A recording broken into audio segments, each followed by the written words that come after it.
Halo Sobat Dewari, salam jas merah, jangan sekali-kali melupakan sejarah. Welcome back to my podcast Warisan Lisan Dharana Dewari. Bincang-bincang peristiwa sejarah yang dituturkan secara lisan. Kembali lagi dengan host kesayangan kalian yaitu Bu Ripka yang akan memandu kalian untuk berbincang-bincang perihal warisan masa lalu. Nah, bincang-bincang kali ini ada yang menarik nih. Kita akan berkolaborasi dengan siswa-siswi dari kelas 10 generasi 46 SMAN 1 Batu yang sedang melaksanakan pembelajaran diskusi konten kreatif dalam bentuk podcast, acara gosip, dan juga breaking news. Terdengar seru kan? Wow! Pada episode pertama ini, kita akan mendengarkan tampilan dari kelas 10-11 dengan nama PNS, Podcast Ngobrolin Sejarah, yang akan berbincang-bincang tentang teori masuknya Hindu-Buddha ke Nusantara. So, jangan kemana-mana, siapkan alat tulismu, buku catatan, snack, dan cari posisi yang bisa membuat kalian nyaman. Enjoy your time, dan selamat mendengarkan sajian dari Warisan Lisan ini.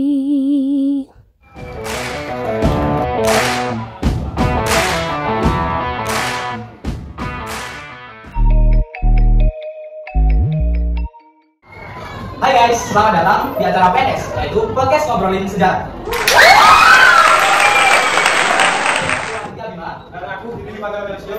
Today, kita di sini bukan mau bahas gosip ataupun hal mainstream lainnya, tapi kita bakal kupas tuntas masalah sejarah Indonesia. Nah, benar banget nih, mungkin di sini banyak dari kalian penasaran sejarah apa sih yang bakal kami bahas. Kalian pernah dengar tentang teori masuknya Hindu-Buddha?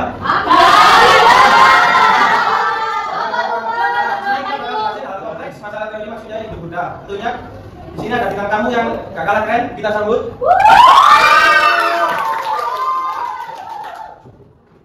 Halo teman-teman. Kenalin, aku bintang tamu spesial kalian yaitu Fauzan Dwi Saputra.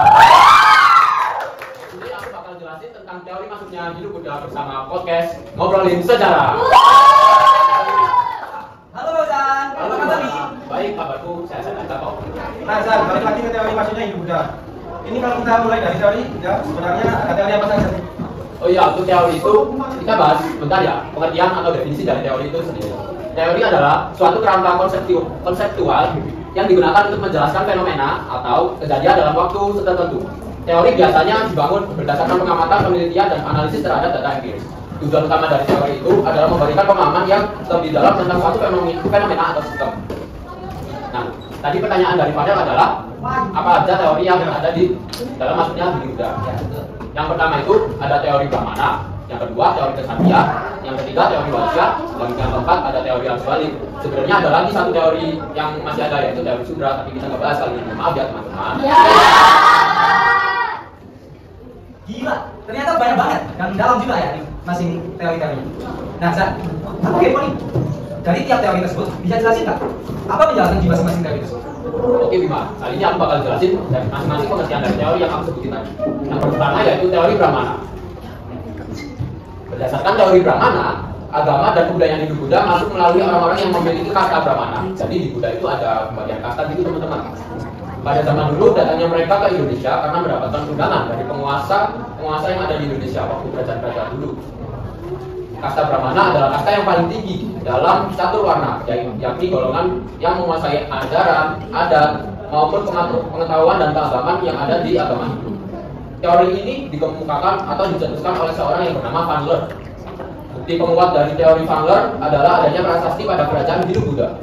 Hanya Brahmana yang dapat membaca dan menulis bahasa Sanskerta serta menghidupkan seseorang. Lalu yang kedua, apa teman-teman? Mau teori apa dulu ini? Kita lanjut ke teori Waisya. Teori ini menjelaskan bahwa dalam perdagangan kuno memiliki pengaruh yang sangat besar dalam penyebaran ajaran agama Hindu-Buddha ke Nusantara. Kaum kasta Waisya diisi oleh golongan pedagang dari India. Jadi pedagang dari India itu datang ke Indonesia buat berdagang serta mengajarkan agama-agama Hindu yang ada di ajaran negara mereka. Mau ajaran apa lagi? Teori apa? Oke, Kshatriya selanjutnya ya. Jadi di teori Kshatriya itu dijelaskan bahwa penyebaran agama Hindu-Buddha disebarkan oleh orang-orang yang memiliki kasta Kshatriya. Jadi pada dahulu itu kan ada kerajaan-kerajaan. Nah itu mereka memiliki Kshatriya, yaitu orang yang bertempur gitu loh. Ada yang prajurit, ada yang perwira. Nah itu kaum Kshatriya. pada zaman dahulu mereka kan ikut perang nih. Mereka itu banyak yang menerima kekalahan. Jadi mereka ada yang mengungsi, ada yang kabur itu sampai ke Nusantara. Jadi mereka menetap di Nusantara dan menyebarkan agama-agama dan ajaran yang mereka anut, yaitu Hindu-Buddha. Yang terakhir nih, yaitu ada teori arus balik teman-teman. Nah, teori arus balik ini teorinya yang gampang dicerna sih. Soalnya dulu itu yang warga di Nusantara itu pada pergi ke India sana. Nah, mereka pergi ke India untuk belajar mengenai ajaran-ajaran yang ada di India, yaitu ajaran agama Hindu-Buddha. Lalu mereka datang kembali ke Nusantara untuk menyebarkan dan mengajarkan agama-agama tersebut kepada rakyat dan saudara-saudaranya. Oke, itu doang yang tentang teori-teori. Nah, tadi kan teori-teorinya banyak banget kan kalau untuk menyebar agama itu sendiri. Kan bisa dibilang masyarakat India lah. Ada nggak sih fun fact tentang mereka? Oh iya teman-teman, ada fun fact nih tentang masyarakat yang ada di India. Jadi dulu itu awalnya kan bangsa India itu kayak orang-orang Afrika, yaitu namanya bangsa Dravida. Nah, mereka itu kulitnya hitam, terus badannya tinggi, terus rambutnya keriting gitu bergelombang. Nah, pada zaman dahulu ada bangsa dari Eropa namanya bangsa Arya. Nah, bangsa Arya itu datang ke India buat kayak kita dulu ada yang menjajah gitu loh, tapi kasarannya tidak gitu. Mereka menetap di India, tapi mereka semena-mena terhadap bangsa Dravida itu. Nah, Keren ya? dengan adanya bangsa Arya tersebut, bangsa Dravida jadi terkekang dan kayak merasa dijajah. Oke, itu aja pandangannya. Ya, teori ada tokoh-tokohnya masing-masing. Yang pertama kita ambil tokoh dari teori Brahmana aja ya. Nah, di teori Brahmana itu ada tokoh yang bernama Jambirata, teman-teman. Nah, Jambirata ini orang Indonesia loh. Dia adalah tokoh terkenal dalam teori Brahmana yang menyebarkan agama Hindu-Buddha yang di Indonesia, tepatnya di Pulau Bali. Nah, teori kesatria ini ada tokoh yang bernama Cornelis Christian Bern. Orang ini yang mencetuskan dan membuat teori kesatria, teori Waisya. Teori Waisya yaitu yang tadi aku jelasin, ada tokohnya yaitu N.J. Crow. Nah, ini teman-teman mukanya N.J. Crow. Nicholas Johannes Crow itu penemuh atau pencetus teori Waisya, teman-teman. Ia lahir pada 5 September 1883 dan merupakan seorang berdarah Belanda yang ahli dalam bidang kesusastraan klasik. Ia mendapatkan gelar doktor pada 1908. Lalu yang selanjutnya adalah teori arus balik. Di teori ini ada tokoh yang terkenal yaitu F.D.K. Bosch. Nah, ini dia teman-teman. Tokoh ini lahir pada tanggal 17 Juni 1887 di Afrika Selatan. Teori arus balik ini dicetuskan oleh F.D.K. Bosch untuk menyanggah teori Waisya dan teori kesatria. Menurut Bosch, masyarakat Indonesia memiliki peranan dalam penyebaran dan pengembangan agama Hindu dan Buddha. Oke, itu aja sih yang bisa aku jelasin tentang tokoh-tokoh yang tiap teori. Cukup aja ya? Coba ya, kalau kita beri lagi nih, maksudnya agama Hindu Buddha ke Nusantara itu kapan ya? Oh, untuk di Nusantara maksudnya ajaran agama Hindu Buddha ke Nusantara belum diketahui pasti tepat pada tahun berapa. Namun sudah dipastikan bahwa tahun 400 Masehi ajaran Hindu Buddha telah berkembang di wilayah Nusantara. Maksudnya ajaran ini dipengaruhi oleh aktivitas perdagangan oleh masyarakat Nusantara dengan masyarakat India Selatan. Itu pada Sekarang kita pasti kan ngobrol lapar pasti ya? Iya benar. Boleh ya? Dimakan dulu di sana. Oh iya. Santo. Kita minum dong. Kita minum dong.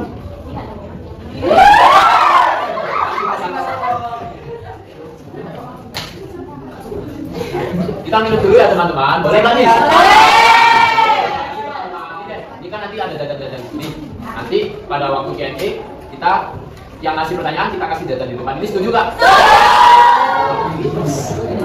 Seru banget teman-teman. Mantap. Nah, aku mau singgung ini masalah kita jalur dagang soalnya kan pasti persinggungan maksudnya agama ke Nusantara dan dagang. Bisa jelasin nggak gimana kita jalur perdagangan itu? Nah, di sini kita ada gambar peta nih teman-teman. Ada yang tahu nggak peta apa ini? Nah, ini adalah peta jalur perdagangan dari pedagang India menuju ke Indonesia hingga akhirnya berakhir di negara Cina atau Tiongkok. Wow. Jadi selama era penyebaran agama Hindu dan Buddha, jalur perdagangan laut memainkan peran penting dalam menghubungkan India Selatan dengan wilayah Asia Tenggara.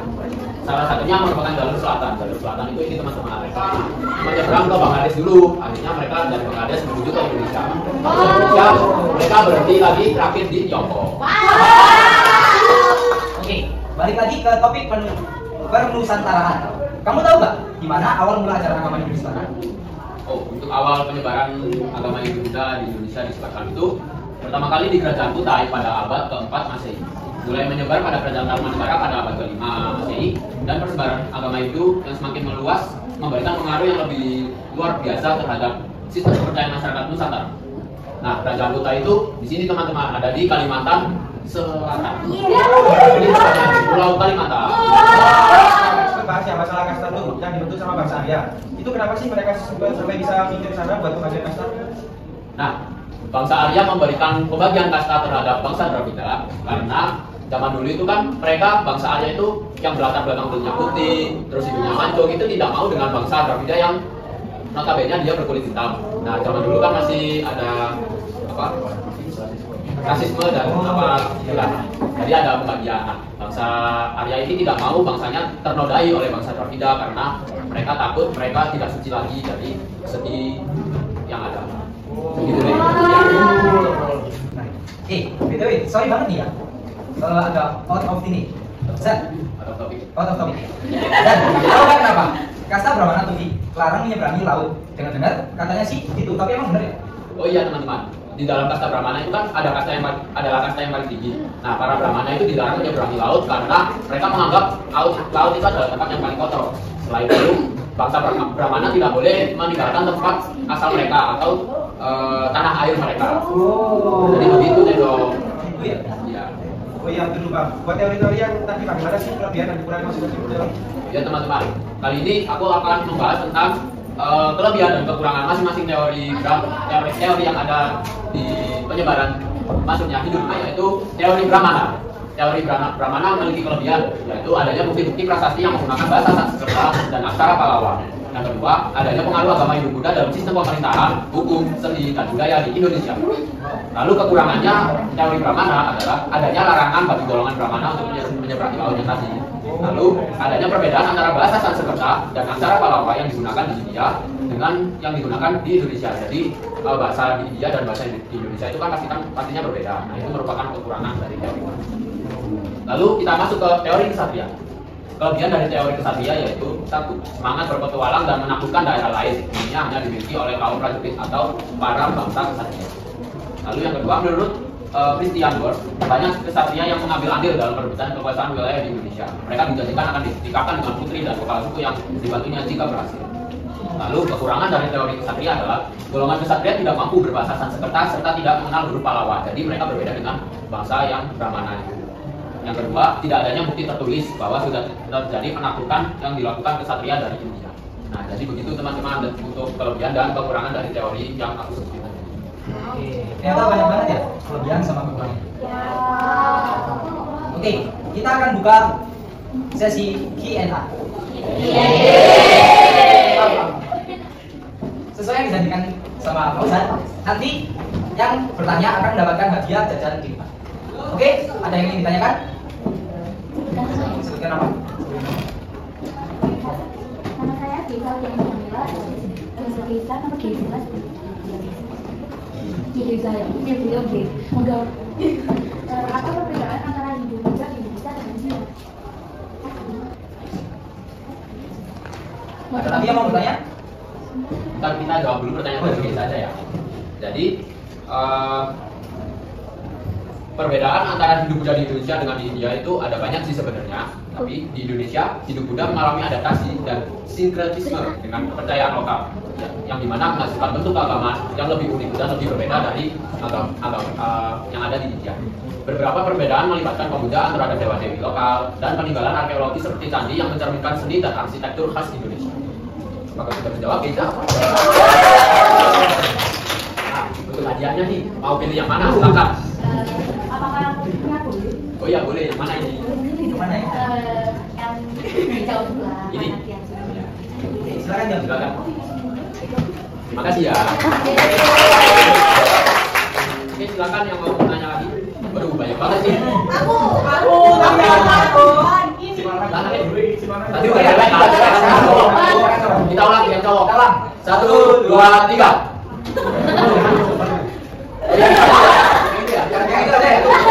Ya, itu aja. Boleh. Siapa? Namanya apa? Terima kasih. Perkenalkan dulu. Iya, boleh. Nama saya Wali Kasino Absen 12. Jadi saya ingin bertanya, apa yang dapat mendasari penerimaan masyarakat di Indonesia yang terjadi masuknya agama Hindu? Untuk jawaban dari pertanyaan kali yaitu faktor-faktor seperti perdagangan, hubungan diplomatik, serta ketertarikan terhadap ilmu pengetahuan, seni dan filsafat dari India memainkan peran penting dalam penerimaan agama Hindu di Indonesia. Selain itu, fleksibilitas agama ini memungkinkan integrasi dengan kepercayaan yang ada di Nusantara atau kepercayaan lokal. Apakah cukup? Terima kasih. Oke, terima kasih Pak. Boleh dipilih hadiahnya? Opini? Ya. Boleh. Silakan. Oke, waktunya sudah cukup dan waktunya sudah habis. Mohon maaf ya teman-teman. Ini sudah ditutup. Oke. Nah, dari sini kita benar-benar tahu secara kompleks masalah penyebaran agama Hindu-Buddha. Dan juga terima kasih banyak buat Fauzan yang udah bela-belain hadir. Ya, Sini sama-sama. buat Makasih ya ini saya. Nah, sebelum penutupan kita ada kata-kata nih. Apa tuh? Janto boleh kesini dong. Boleh kesini dong.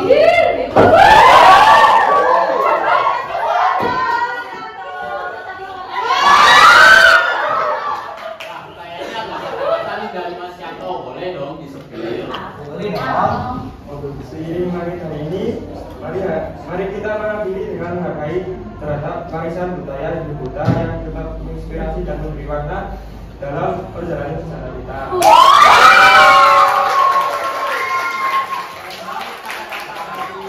Mas Yanto. Terima kasih Mas Yanto atas kata-katanya. Makasih ya. Sama-sama. Baik, sekian acara dari PNS, Podcast Ngobrolin Sejarah. Mari kita tutup acara ini. Wassalamualaikum warahmatullahi wabarakatuh. Thanks for watching.